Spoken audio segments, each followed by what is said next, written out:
ಮೊದಲು ನಿಮ್ಮೆಲ್ಲರಿಗೂ ಕೂಡ ನಾನು ಧನ್ಯವಾದಗಳನ್ನು ಹೇಳ್ತೀನಿ. ಯಾಕೆಂತಂದ್ರೆ ಏನು ನಡೆದಿದೆ ಬಳ್ಳಾರಿಯಲ್ಲಿ ಇಡೀ ರಾಷ್ಟ್ರ ಮತ್ತು ಅಂತಾರಾಷ್ಟ್ರೀಯ ಮಟ್ಟಕ್ಕೆ ತಲುಪುವಂತ ಕೆಲಸವನ್ನ ನಿಷ್ಪಕ್ಷಪಾತವಾಗಿ ಮೀಡಿಯಾದವರು ಮಾಡಿದ್ದೀರಿ. ನಿಮಗೆ ಮತ್ತು ನಾನು ಧನ್ಯವಾದಗಳನ್ನು ಹೇಳ್ತೀನಿ.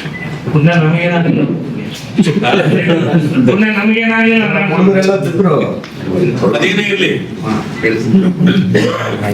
ಒಂದು ವಿಷಯ, ಕಾಂಗ್ರೆಸ್ ಅಂತಂದ್ರೆ ಕೈಗೆ ಹುಣ್ಣಾಗಿದೆ, ಕನ್ನಡಿ ಹುಡುಕ್ತಾ ಇದ್ದಾರೆ. ಕೈ ನೋಡ್ಕೊಳ್ಬಹುದು. ಇದು ತೆರೆದ ಪ್ರಪಂಚ, ಇಡೀ ದೇಶಕ್ಕೆ ಗೊತ್ತಿರ್ತಕ್ಕಂಥದ್ದು ಕಾಂಗ್ರೆಸ್ ನಾಯಕರಿಗೆ ಗೊತ್ತಿಲ್ಲ. ಮುಖ್ಯಮಂತ್ರಿ ನೋಡಿ, ಮೊದಲ ದಿನ ಜಮೀರ್ ಅಹಮದ್ ಅವರು ಫೋನ್ ಮಾಡಿ MLA ಮಾತಾಡ್ತಾರೆ ಮಾತಾಡ್ಲಿಲ್ಲ. ಯಾಕೆ? ಸತ್ಯ ಗೊತ್ತಾಗಿರುತ್ತೆ ಅಷ್ಟೊತ್ತಿಗೆ ಅವ್ರಿಗೆ.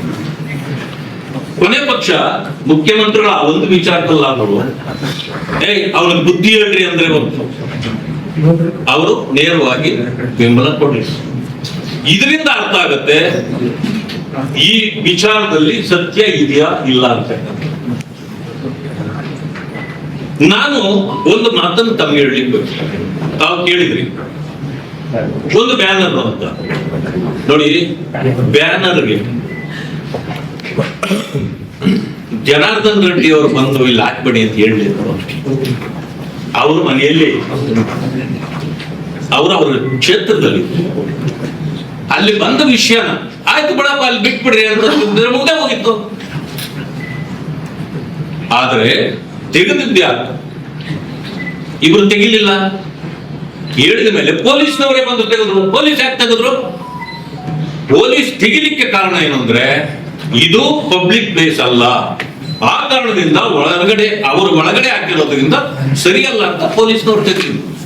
ಅದೇನು ತೆಗೆದ್ರಿ ಅಂತ ಹೇಳಿ 1000 ಜನ ಕರ್ಕೊಂಡು ಬಂದಿದ್ದು ಪೊಲೀಸ್ನವರ ರಕ್ಷಣೆಯಲ್ಲಿ. Is it not? This is the fact.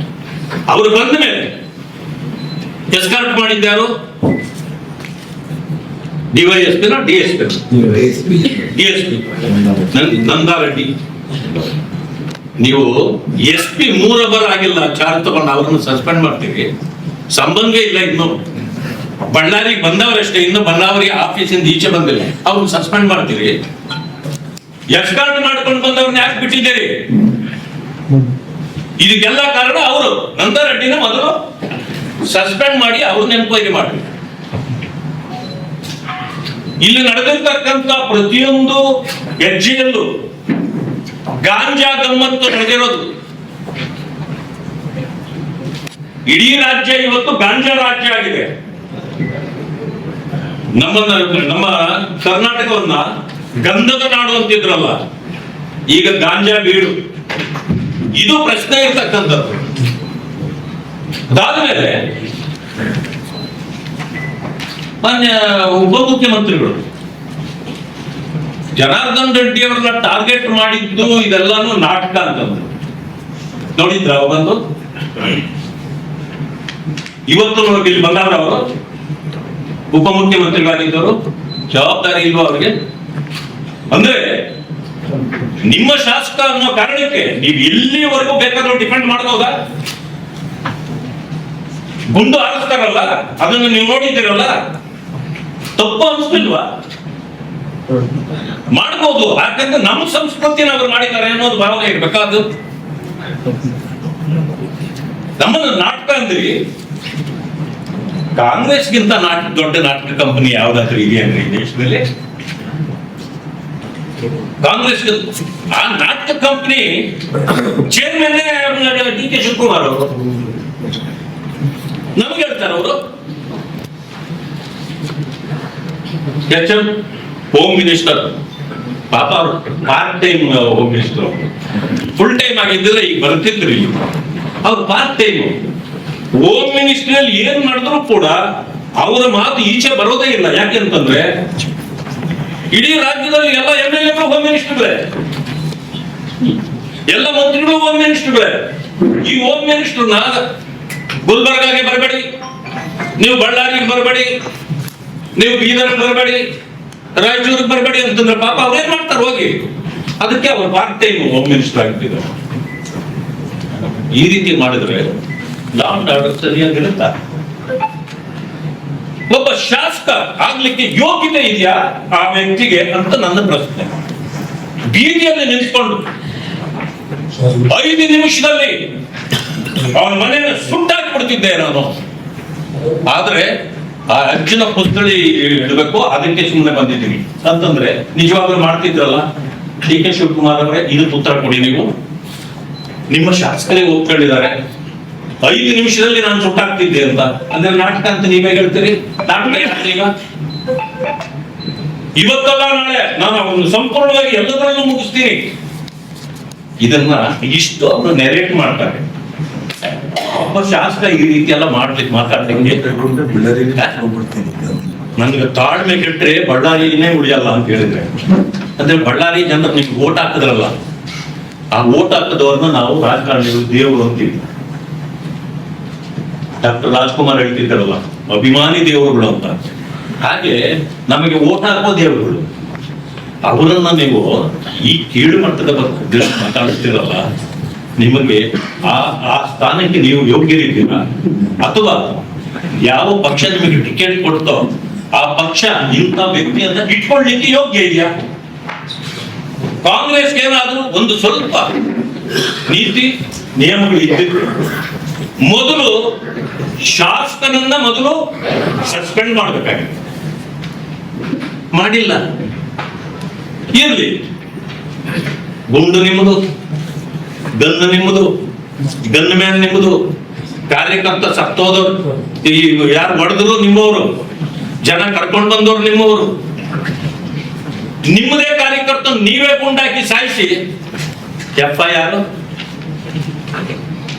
Sriramulu ನಮ್ಮ ರೆಡ್ಡಿಯವರ ನಿಮ್ಗೆ ಗೊತ್ತಿದೆ, ನೀವೇ ಕರ್ಕೊಂಡು ಬಂದ್ರೆ ನೀವೇ ಎಲ್ಲ ಮಾಡಿ FIR ನಮ್ದು. ಅದೇನು ಹೇಳ್ತಾರಲ್ಲ, ಹಾಡು ಹೇಳ್ತಾರಲ್ಲ, ಎಣ್ಣೆ ನಿಂದು ಊಟ ನಂದು ತಂಗೆ ಅದು. ಏನಂತ ತಿಳ್ಕೊಂಡಿದ್ದೀರಿ? ಏನ್ ನಡೀತಾ ಇದೆ? ಅದೇ ಗನ್ನು ಅವ್ರದೇ, ಗುಂಡು ಅವ್ರದೇ, ಹೊಡೆದಿದ್ದು ಅವ್ರೆ, ಸಾಯಿಸಿದ್ದು ಅವ್ರೆ, FIR ಮಾತ್ರ ನಮ್ಮ ಮೇಲೆ. ಈಗ ನಾಟಕ ಬೇರೆ ನಮ್ಮ ಮೇಲೆ ಹೇಳೋದ? ನಾವ್ ಹೇಳಿದ್ವಿ ಇಮಿಡಿಯೇಟ್ಲಿ ಯಾರು ಇದು ಮಾಡಿದ್ರು ಅವ್ರನ್ನ ಬಂಧಿಸ್ರಿ, MLA ಬಂಧಿಸ್ರಿ ಅಂತ ಹೇಳಿ. ಯಾರನ್ನ ಬಂಧಿಸಿದ್ರಿ ನೀವು? ಪೇಪರ್ ಅಲ್ಲಿ ಬರುತ್ತೆ, ಗನ್ನಗಳನ್ನ ಬಂಧಿಸಬೇಕಂತೆ. ಅದೇ ಗನ್ನ ನಮ್ಮೇನ್ರಿ ಹೊಡೆದಿದ್ದು, ಅವನ್ನ ಮೊದಲು ಬಂಧಿಸಿದೆ ಅಂತ. ಇಲ್ಲ, ಗನ್ನುಗಳನ್ನ ಯಾವ ಗನ್ನಿಂದ ಕುಣಿದೋಗಿದೆ ಚೆಕ್ ಪೊಲೀಸ್ ಡಿಪಾರ್ಟ್ಮೆಂಟ್ ಇದು. ನೀವು ಈ ರೀತಿ ಮಾಡಿದ್ರೆ ಈ ರಾಜ್ಯ ದೇಶ ಉಳಿಯೋದಿಲ್ಲ.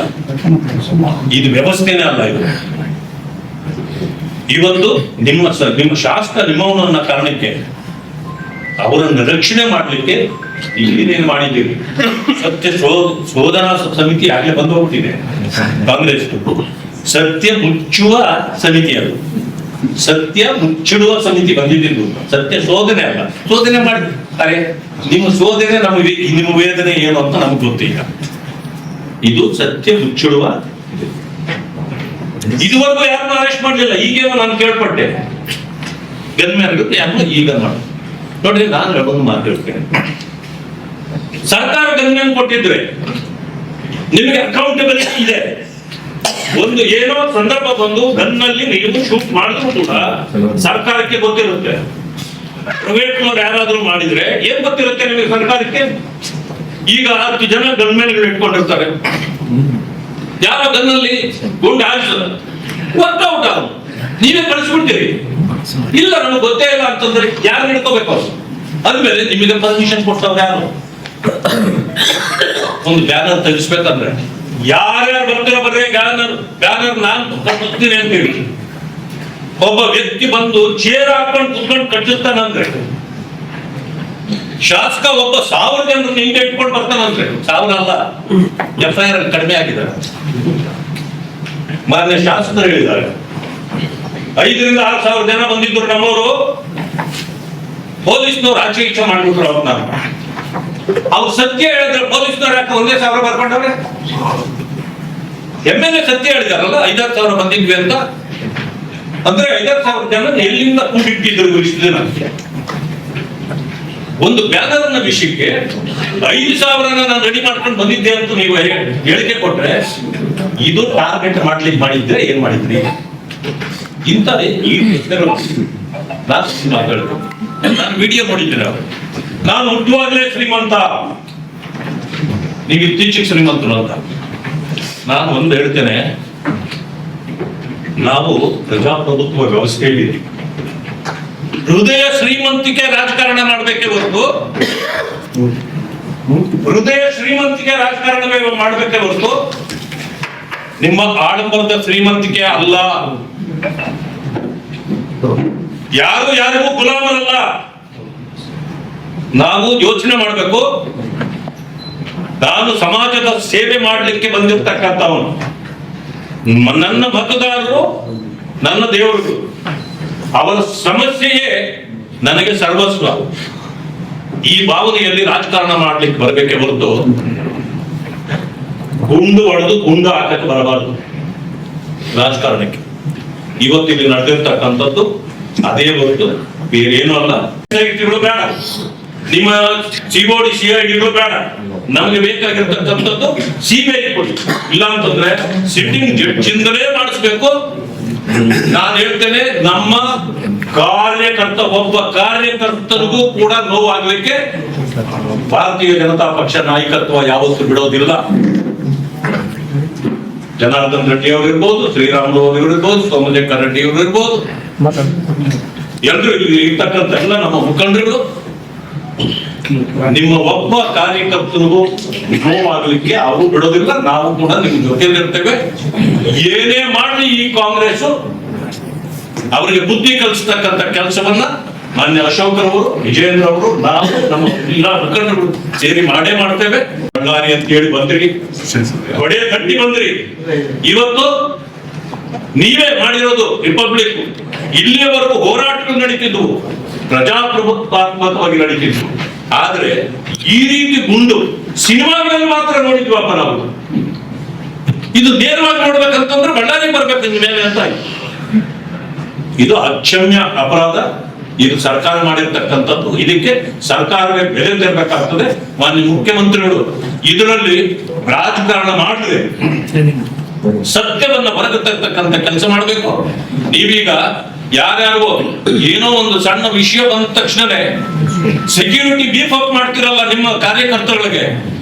ಈಗ ಶ್ರೀರಾಮುಲುಗೆ, ಜನಾರ್ದನ್ ರೆಡ್ಡಿಗೆ ಏನ್ ಮಾಡಿದ್ರೆ ನಿನ್ನೆ 3 ದಿವಸದಿಂದ ಇಷ್ಟೆಲ್ಲ ಆದಾಗ ಸೆಕ್ಯೂರಿಟಿ ಹೆಚ್ಚಿಸಿದ್ದೀರಾ? ಯಾಕೆ ಎಲ್ಲ ಪತ್ರಿಕೆಗಳು ಬರಲಿಲ್ಲ? ಇದು ಸರ್ಕಾರದ ಲೋಪದಿಂದ ಇದೆಲ್ಲ ನಡೀತಾ ಇರ್ತಕ್ಕಂಥದ್ದು ಅಂತೇಳಿ ನಾನು ಈ ಸರ್ಕಾರದ ಮೇಲೆ ಆರೋಪ ಮಾಡ್ತೇನೆ. ಬಳ್ಳಾರಿಯ ನಿರಂತರ ಸುದ್ದಿಗಾಗಿ ಬಳ್ಳಾರಿ ಬೆಳಗಾಯಿತು ಚಾನೆಲ್ನ ಸಬ್ಸ್ಕ್ರೈಬ್ ಮಾಡಿ ಹಾಗೂ ಬೆಲ್ ಐಕಾನ್ ಒತ್ತಿ.